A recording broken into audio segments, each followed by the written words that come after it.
Amazon నుండి 3 piece suit set అయితే order చేశాననమాట నేను. 719 రూపీస్‌కి వచ్చింది. ఎక్సెల్ సైజ్‌లో చేశాను.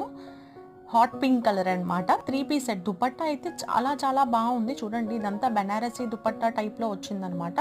క్వాలిటీ అది చాలా బాగుంది. అదంతా ప్రింట్ అయితే కాదు, మొత్తం వీవింగే.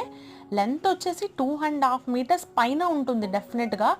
ఇది ఎలా ఉందంటే మనకి హాఫ్ సారీస్ ఉంటాయి కదా, హాఫ్ సారీస్ మీద చున్నీలా వేసుకోవచ్చు, అంత పెద్దగా ఉంది. బాటమ్ అయితే సిగరెట్ ప్యాంట్ అనమాట, pencil cut pant type. Pocket కూడా వచ్చింది, లెంత్ అది కూడా యాంకిల్ లెంత్ టైప్లో వచ్చింది. టాప్ మొత్తానికి మనకి జరీతోని ఎంబ్రాయిడరీ వర్క్ లాగా వచ్చిందనమాట. నెక్ దగ్గర అండ్ స్లీవ్స్ దగ్గర సేమ్ ప్యాచ్ వర్క్ వచ్చింది. అండ్ టాప్ మొత్తం ఓవరాల్గా ఫ్రంట్ మొత్తం బూటీస్లా వచ్చిందనమాట. నాకైతే సూపర్గా నచ్చింది. నెక్స్ట్ వీడియోలో నేను వేసుకొని చెప్తాను అనమాట ఫిట్టింగ్ అది ఎలా ఉందనేది. అంతవరకు సరే, మరి మళ్ళీ కలుద్దాం. ఈ లోపు మన ఛానల్ని సబ్స్క్రైబ్ చేసుకోండి.